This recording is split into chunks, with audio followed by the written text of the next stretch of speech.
주신 말씀 가지고 이방인들에게 믿음의 문을 여신 하나님이라는 이 제목을 가지고 오늘도 하나님 주신 언약을 확인하기를 원합니다. 우리는 237 나라라고 하는 특별히 5천 종족이라고 하는 이 큰 언약의 중심에 들어와 있습니다. 세계복음화는 사실 우리를 통해서 하기를 하나님 원하십니다. 그러나 우리가 하지 않는다고 해서 하나님이 분명하게 하나님의 뜻을 위해서 이 세상에 있는 모든 걸 다 동원해서라도 하나님은 언약을, 바톤을 이어가는 것입니다. 여러분에게 주어진 그 축복의 촛대를 여러분이 누릴 수도 있고 그 촛대를 옮길 수도 있는 것이 하나님입니다. 아멘. 일평생 걸어가도 무너지지 않을 미션을 가지라고 하는 것입니다. 영원한 미션, 다시 말하면 영원히 무너지지 않는 언약을 저와 여러분들이 가지고 가는 것입니다. 그래서 요셉이 영원한 언약을 붙잡았던 것처럼, 다윗이 영원한 언약을 붙잡았던 것처럼, 세상에서는 별 볼 일 없는 그러한 여인 같았던 한나가 영원한 언약을 붙잡고 사무엘과 같은 그러한 지도자를 낳았던 것처럼, 민족과 나라의 위기 가운데 빠져 있지만 에스더 같은 이런 연약한 여인들이 이스라엘을 구원했던 것처럼, 저와 여러분을 통해서 하나님은 렘넌트 7명처럼 쓰임받기를 원합니다. 아멘. 우리의 가정, 우리가 가지고 있는 배경, 그 모든 삶을 넘어서서 하나님이 주시는 응답을 볼 수 있어야 됩니다. 똑같은 사람의 눈을 가지고 있지만 그 우리가 보는 그것을 넘어서서 하나님의 계획을 볼 수 있다면 여러분 인생 전체가 축복의 발판이 될 것입니다. 마찬가지로 가정의 영적 배경은 인생 전체를 좌우하지만 어떤 사람에게는 그 가정의 배경이 축복의 발판이 되기도 하고 세계 복음화의 미션을 받는 또 다른 하나님의 응답의 통로가 되기도 하지만 어떤 사람들에게는 그것이 좌절이고 그 자체가 낙심이고 위기요 어려움으로 바뀔 수도 있다라는 것입니다. 역대사 4장에 보면은 아주 두 구절이 딱 나오는데 그 두 구절이 역사와 배경과 그 말씀과 배경과 전혀 다르게 딱 두 구절이 나와 있습니다. 그 두 구절이 나왔는데 그게 바로 야베스의 기도입니다. 야베스는 그의 형제보다 귀중한 자라고 어머니께서 이름을 지어줬습니다. 우리 부모님들은 저와 여러분의 이름을 지어줍니다. 그 이름에 가치가 있다는 거예요. 그런데 야베스는 그 형제들보다 귀중한 사람이다. 다시 말하면 하나님께서 선택한 자라는 것이죠. 하나님께서 모태에서부터 야곱을 정말 선택했던 것처럼 하나님께서 야베스를 이름을 지어주는 그 과정 속에서도 야베스는 모든 형제들보다 소중하고 귀중한 자다. 다시 말하면 언약을 붙잡은 자라고 말하는 것입니다. 그리스도인의 삼직의 관점에서 보면 왕같은 신분을 가지고 이 세상에 태어났다라고 말하는 것입니다.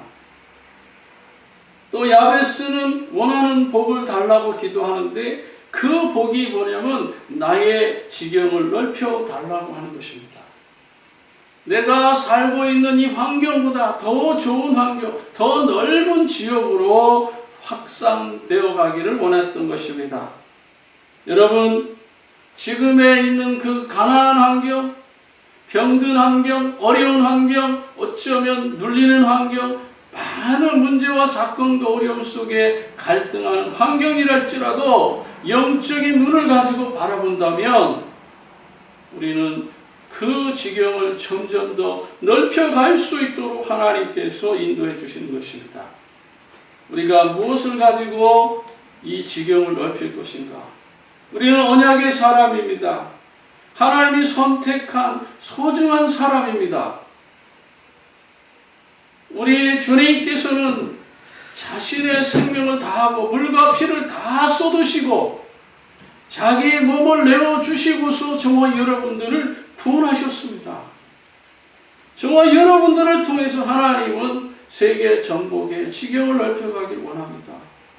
여러분이 갇혀있는 그 가정이라는 환경, 직장과 사업장이라고 하는 환경, 그런 어떤 회사라고 하는 환경, 여러분들이 연구하는 그 환경을 넘어서서 하나님은 영적인 지경도 넓혀가며 육신적인 지경도 넓혀가는 것이 하나님의 뜻입니다. 저와 여러분이 하나님 주시는 연약의 말씀을 가지고 선지자의 신분을 회복하길 하나님 원하시는 거예요. 그래서 생각의 지경이 넓혀지고 마음의 지경이 넓혀지고 현장의 지경을 넓혀가는 정말 여러분 될 때에 그리스도인의 삼직이 완성되는 것입니다. 그리고 역대상 4장 10절에 보면 주의 손으로 나를 도우셔서 환난에서 벗어나 근심과 걱정이 없게 해달라고 기도하는 것입니다. 다시 말하면 우리 주변에 우리 눈에 보이지 않는 많은 것들이 있습니다. 영적인 문제에 시달리는 사람도 많습니다. 요즘에 캐리, 모리스빌 이 지역을 이렇게 한 번씩 순회해 보면 정말 놀랍게도 모슬렘 템플들이 어마어마하게 커지고 있습니다.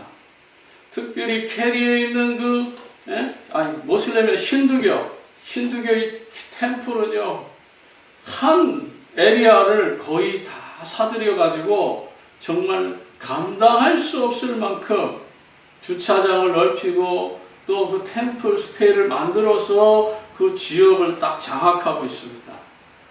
그런데 어느 날 또 모리스빌 쪽에 가면 또 다른 그만한 큰 것들이 또 세워져 있고 또 세워지고 힌두교의 템플이 이렇게 크게 지어져 가는데 교회들은 그것을 보면서 안타까워하는 뉴스는 단 한 줄도 없습니다. 이 지역의 목사님들 설교를 한 40군데를 웹사이트 들어가서 한번 다 들어보지만 이런 우상에 대해서 안타까운 마음을 가지고 설교하는 목사는 거의 없습니다. 종교는 다 아름다운 것이라 서로 비판하고 정죄하자고 하는 것이 아니라 정말 출애굽기 20장 4절과 5절에 정말 이 우상이 얼마나 이 민족을 어렵게 하며 이 민족에 살고 있는 모든 사람들에게 영적 배경으로 가장 안 좋게 만들어주고 있는 이 우상 앞에 절하지 말라고 하는 주님의 말씀에 순종하는 그런 교회는 많지 않다는 것입니다.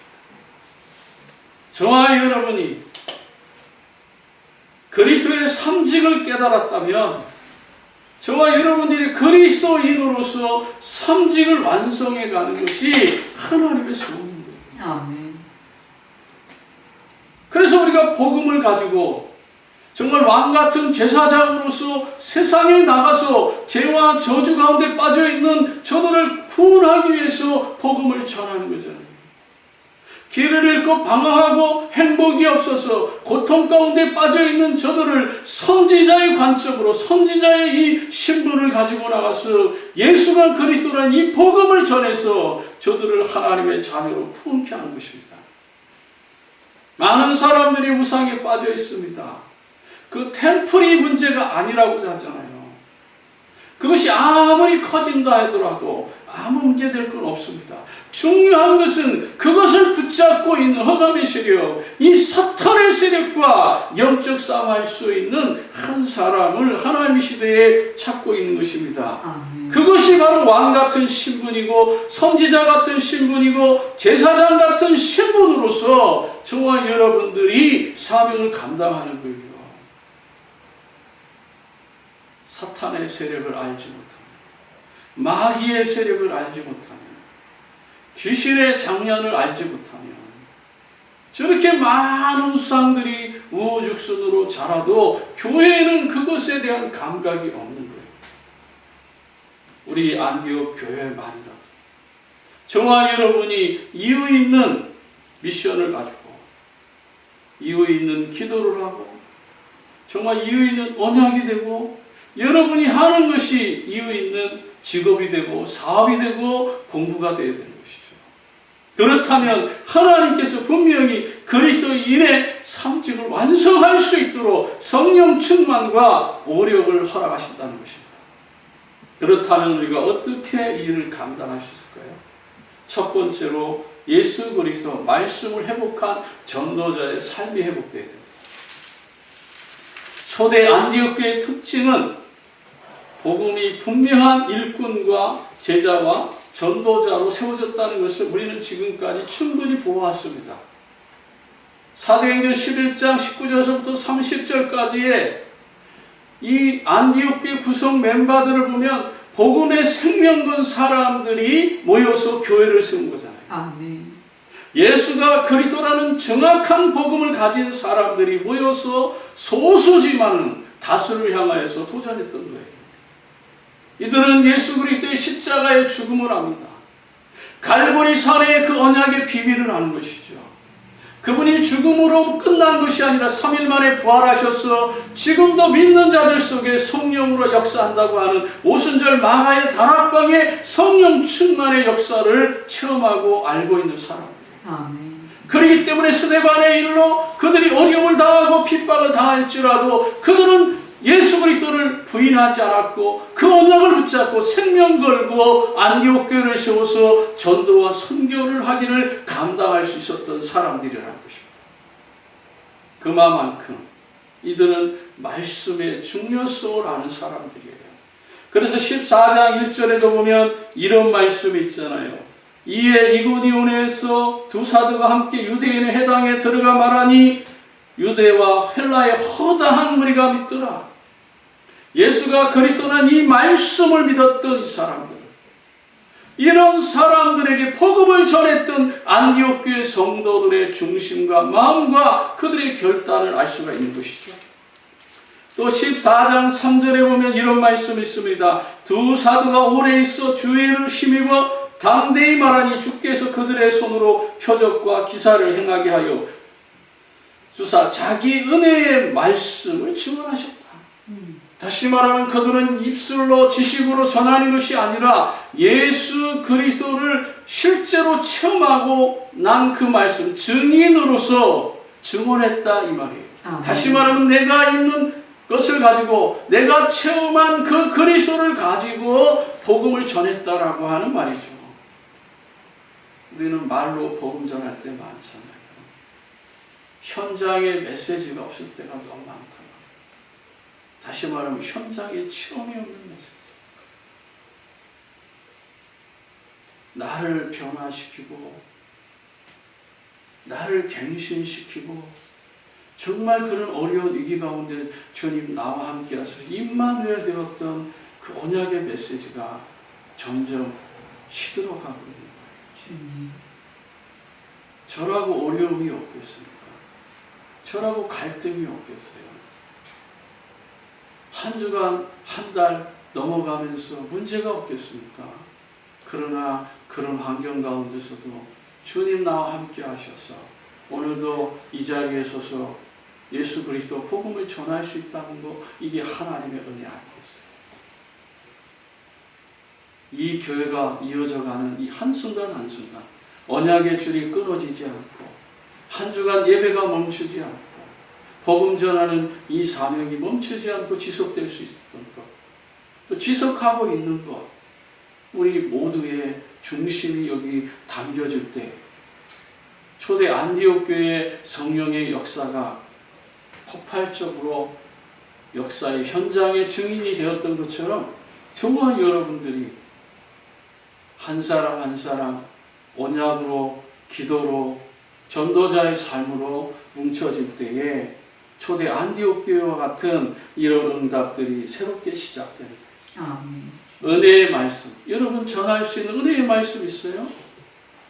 여러분이 정말 나와 함께 하시는 그 은혜의 말씀을 증언할 수 있도록 하나님께서 깨닫게 하는 거예요. 아멘.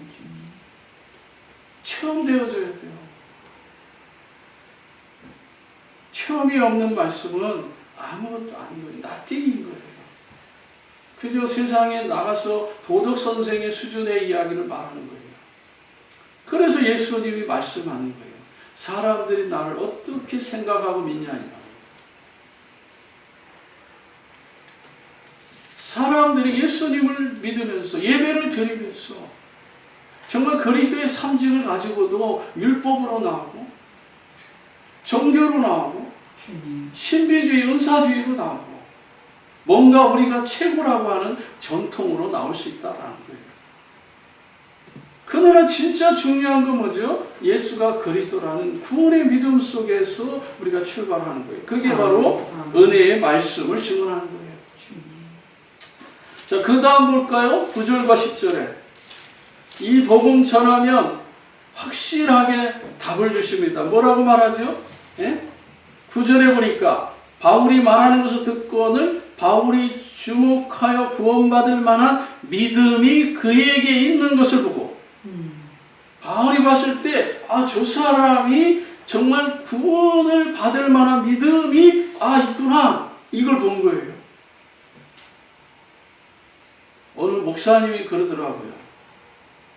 제가 인터넷을 요즘 여러 설교들을 미국 설교도 듣고 한국 설교도 듣고 못 알아듣는 건 요즘은 이제 자막이 잘 돼 있어가지고 한 서너 번만 집중해서 들으면요 그 설교 하나하나가 이렇게 핵심이 딱딱 들어와요.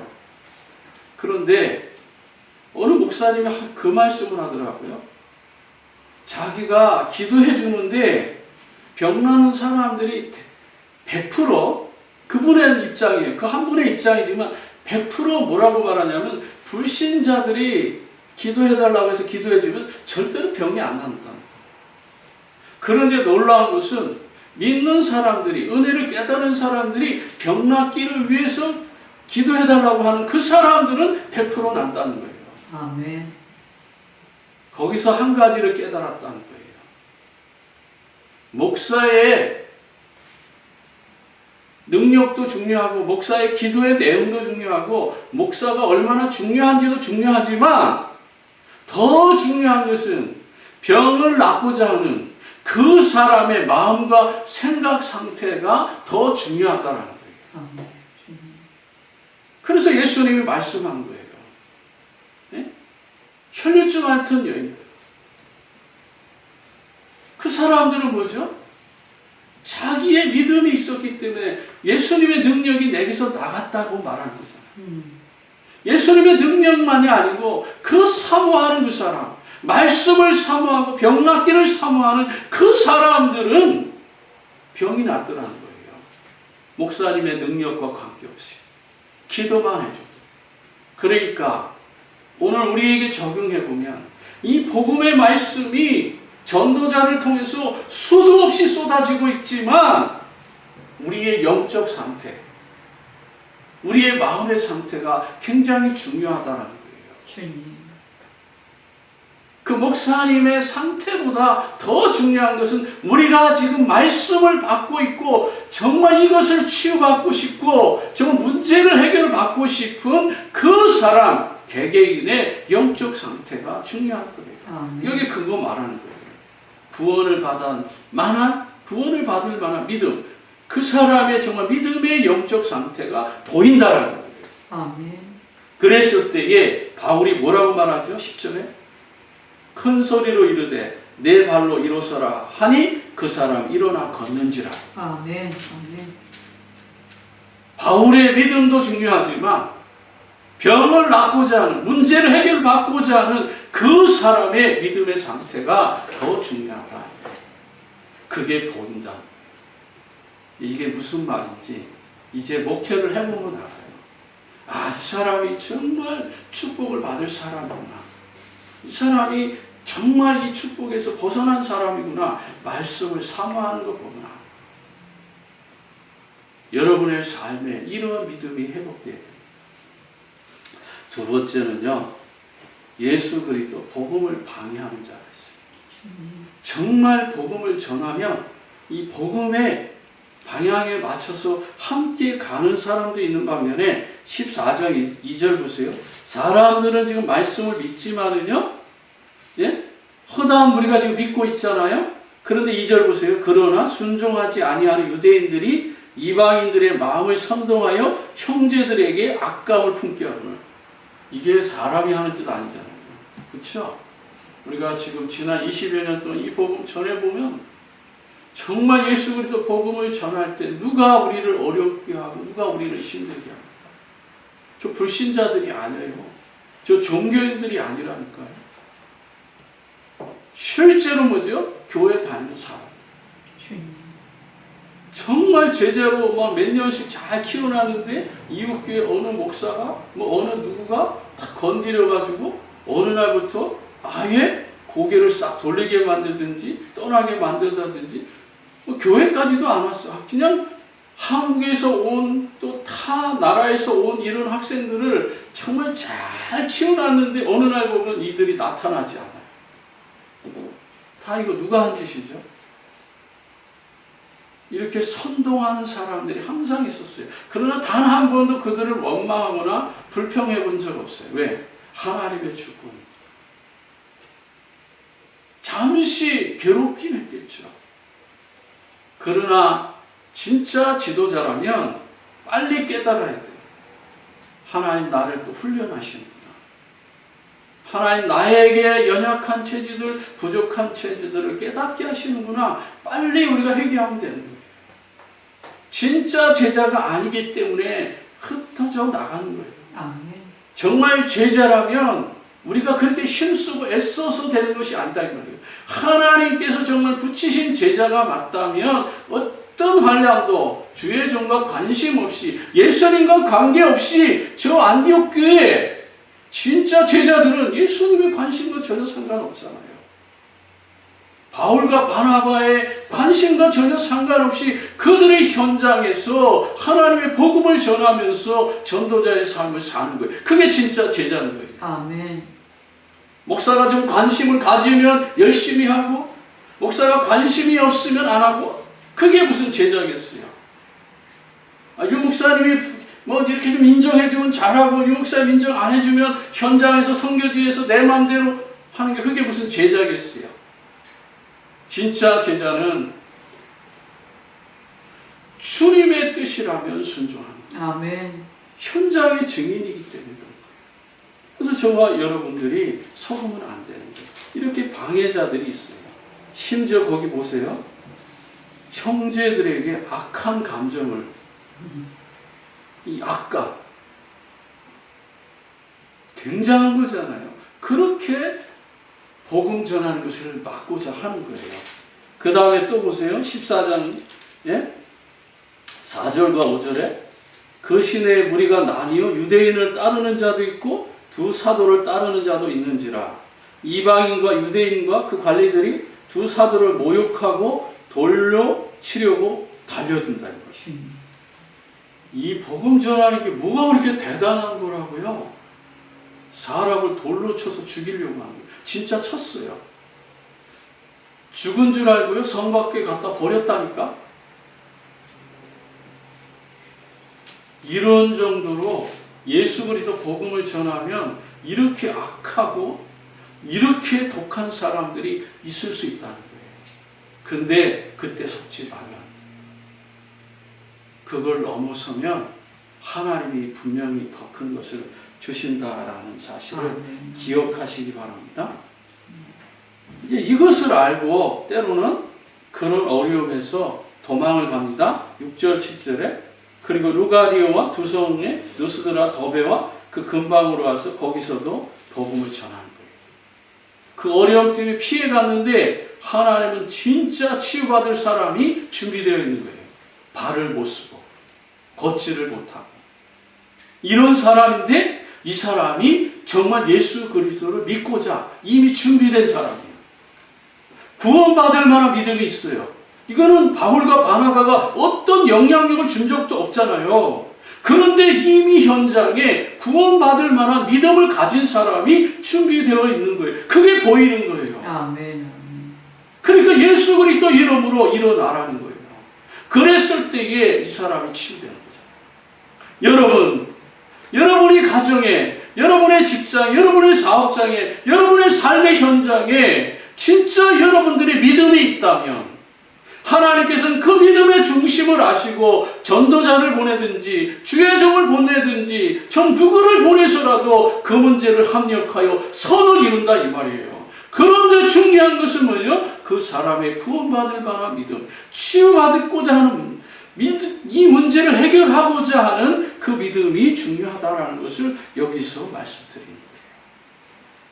또 19절 20절 보세요. 유대인들과 안디옥과 이고니온에 와서 무리를 충동하니 그들이 돌로 바울을 쳐서 죽은 줄 알고 시위에 끌어내칩니다. 이제 진짜 돌로 칩니다. 앞서서는요 위협을 주고 정말 어려움을 줬지만 이제는 실제로 행동으로 옮깁니다. 예수 그리스도 복음 전하는 것이 얼마나 그들의 마음을 찔렀으면, 그들의 마음을 정말 회개케 했으면 그들이요 이처럼 악해져 가지고 돌로 쳐서 바울을 죽인 것을 알고 갖다 버리잖아요. 저와 여러분이 아직 이런 어려움은 없잖아요. 정신적으로 마음적으로 고통스러울 수 있지만 아직까지 여러분 현장에서 이런 어려움 당하면서 복음 전해 보시나요? 우리는 한번 생각해 보셔야 돼요. 그건 아니잖아요. 20절 보세요. 제자들이 둘러섰을 때 바울이 일어나 그 성에 들어갔다가 이튿날 바나바와 함께 더베로 갔어요. 복음을 그 성에 전하여 많은 사람을 제자로 삼고 느스드라와 이고니온과 안디옥교로 돌아갔어. 제자들의 마음 굳게 하여 이 믿음에 머물러 있으라 권하고 우리가 하나님의 나라에 들어가려면 많은 환난을 겪어야 한다. 아멘. 정말 이런 어려움 뒤에 뭐가 나타났죠? 제자들이 서보십니다. 우리가 어려움을 당하는데 그 배경에는, 그 너머에는 이미 많은 제자들이 돌아오는 거예요. 여러분, 그래서 우리가 어려움 당했을 때에 하나님 주시는 응답을 볼 수 있는 영안이 있어요. 세 번째는요, 예수 그리스도 복음 전하는 큰 것으로 준비된 전도자입니다. 6절과 10절에 우리가 잘 아는 대로 이미 복음 전할 때에 현장에 치유할, 또 치유받아야 될 이런 사람들 뭐죠? 갈급한 사람들. 갈급한 사람이면서 치유대상자들. 우리 주변에 있어요. 정말 말씀을 사모하는 자라면, 정말 구원받을 만한 믿음을 가지고 있는 사람이라면 그 말씀을 받아들이는 자세가 달라요. 정말 하나님께서 축복을 받을 사람의 그릇은 그 말씀을 듣는 그 기준에서 정해지는 거예요. 만약에 요셉이요, 해와 달 11별이 자기에게 절하는 그 말씀을 끝까지 붙잡고 있지 않았으면 자기 마음대로 살았을 거라고요. 그러나 어디로 가든지 하나님이 주신 그 해와 달 11별이 나에게 절하고 형님들의 볕단이 절한다는 것을 끝까지 언약으로 붙잡고 있었던 걸 어떻게 알 수 있었죠? 창세기 45장의 결과가 다 말해주는 거예요. 그가 일평생, 평생의 미션을 끝까지 잃어버리지 않고 끝까지 마음속에 간직하고 있었던 것을 인생 전체를 되돌아보면 알 수 있다. 다윗이요, 아무리 훌륭한 일을 하고 골리앗을 쓰러뜨리고 전쟁에서 승리하고 돌아왔지만 다윗의 마음 가장 그 한중간에 그 중심이 뭐죠? 언약궤를 모실 성전을 준비합니다. 그게 영원한 미션이에요. 영원한 언약이고, 그 외에는 전부 다 뭐죠? 다 지나가는 거예요. 바울이 이렇게 돌에 맞아 죽고 어려움을 당해도, 빌립보서 3장 보면 뭐죠? 바울은 저 생명의 면류관, 빌립보 3장에 나오잖아요. 저 생명의 면류관, 의의 면류관, 저 위에서 부르시는 그 표대를 향하여 일평생 흔들리지 않고 달려갈 수 있었던 것입니다. 자기가 가지고 있는 모든 배경을 배설물로 여기고 오직 내 주 예수 그리스도 이 복음 전하고 생명 거는 그 사명을 감당했던 거 아니겠어요? 그 중심이 거기 나오는 거예요. 11절 13절에 하나님은 복음을 위하여 치유하시는 거예요. 복음 때문에 치유받아요. 복음 때문이라면 여러분 가정이 회복되어야 됩니다. 그러기 위해서 뭐죠? 여러분의 믿음을 하나님 보시는 겁니다. 그릇을 달아보는 거죠. 그러면서요, 14장 14절 보겠습니다. 두 사도 바울과 바나바와 바울이 듣고 옷을 찢고 무리 가운데 들어가 소리 지르러 이르되 여러분이여 이러한 일을 하느냐? 우리도 여러분과 같이 성정을 가진 사람이라.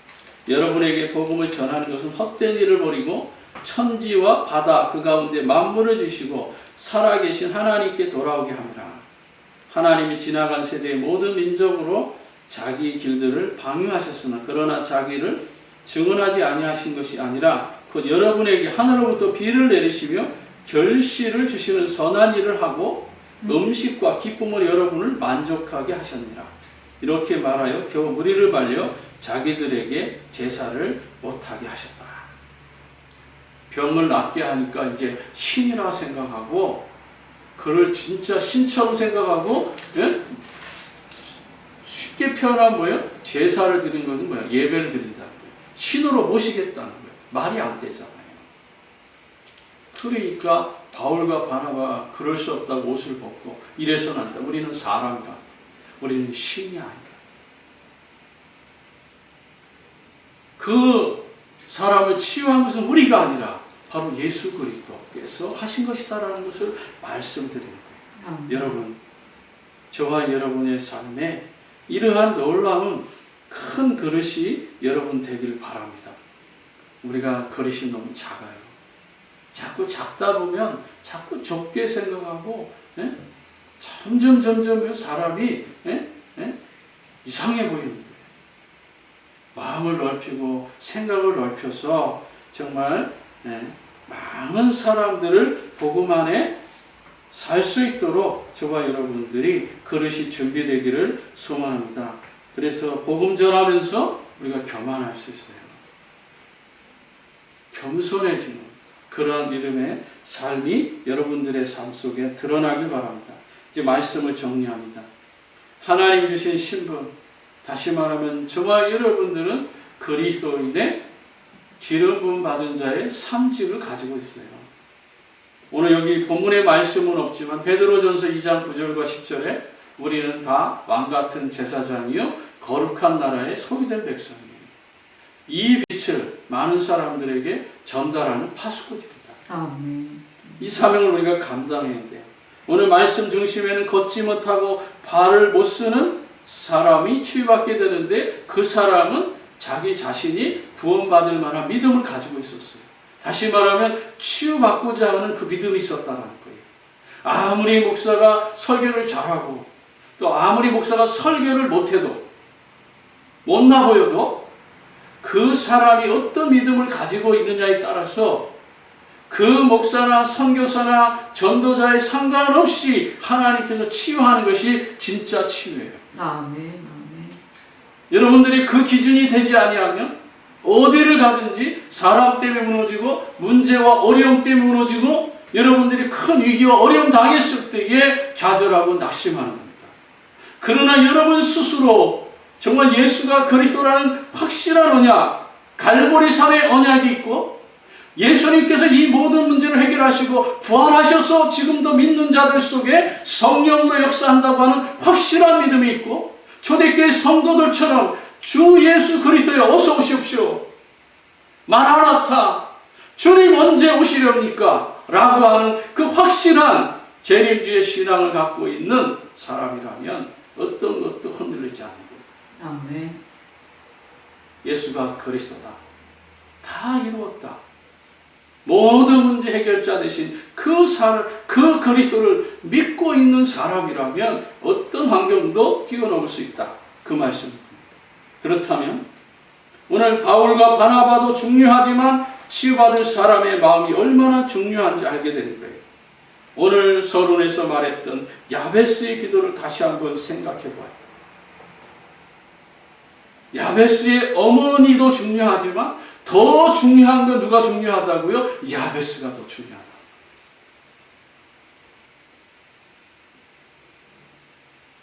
나 자신이 얼마만큼 말씀의 확신 가운데 이 복음을 확신하고 있는지 여러분 스스로 한번 생각해 보세요.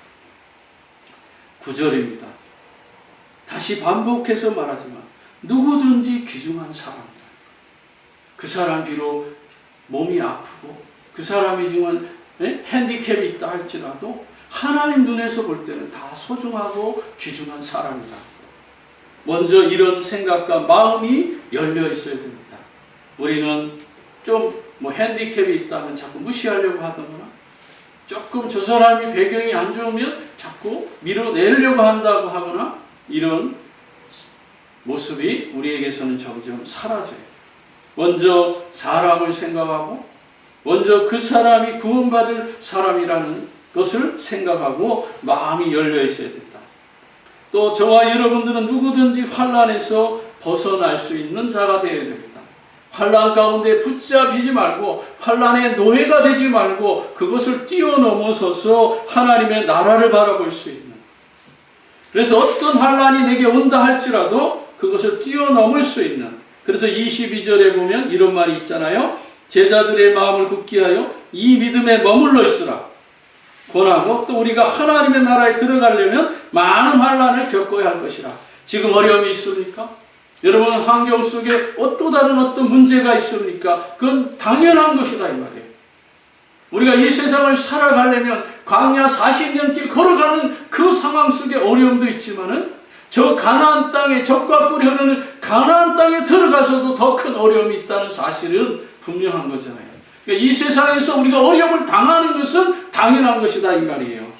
그것 때문에 우리의 인생의 삶의 기준이 바뀔 필요는 없다. 또 25절 28절 나의 지역을 점점 넓혀가는 자, 하나님의 복음 전파의 지경이 넓혀지는 거예요. 이게 바로 25절 28절입니다. 말씀을 버가에 전하고 이달리아로 내려가서 거기서 배 타고 안디옥에 이르니 이곳 두 사도가 이룬 그 일을 위하여 전에 하나님의 은혜에 부탁하던 것이라. 안디옥 교회죠. 안디옥 교회 그 지경을 말하는 것이죠. 그들이 이르러 교회를 모아 하나님과 함께 행하신 모든 일과 이방인들에게 믿음의 문을 여신 것을 보고하고 제자들과 함께 오래 했으니라. 얼마나 감사합니까? 이 교회를 모았다. 건물을 모았다는 것이 아니라 바울과 바나바에게 복음 전해서 복음 받은 사람들이 다 모여가지고 지금 전도 선교 보고하는 거예요. 포럼하는 거예요. 근데 너무 증거가 많으니까, 정말 응답이 많으니까 오랜 동안 예수가 그리스도라는 이 복음 속에 일어난 많은 증거들을 간증할 때에 함께 힘을 얻고 그러면서 믿음의 문을 여셨다. 저 이방인 세계까지도 하나님께서 이 전도하라고, 선교하라고, 구원하라고 하나님의 은혜의 기쁨을 그들과 함께 했던 이 전도 보고를 통해서, 선교 보고를 통해서 제자들과 함께 오랜 동안 이 예수가 그리스도라는 이 믿음 가운데 섰던 이 아름다운 장면들이 오늘 우리 안디옥 교회가 노스캐롤라이나와 전 남미까지 이 일을 감당하는 우리 소중한 전도자의 삶이 이루어지는 귀한 우리 집사님들, 우리 렘넌트들 되기를 주의 이름으로 축복합니다. 기도하겠습니다. 하나님 아버지, 은혜와 사랑을 감사합니다. 예수가 그리스도라는 이 정확한 언약 복음 속에서 어떤 환경에도 우리가 흔들리지 않고 하나님 자녀된 이 놀라운 축복을 누리게 하옵소서. 모든 영광을 주께 돌리며 우리 구주 예수님의 이름으로 기도합니다. 아멘.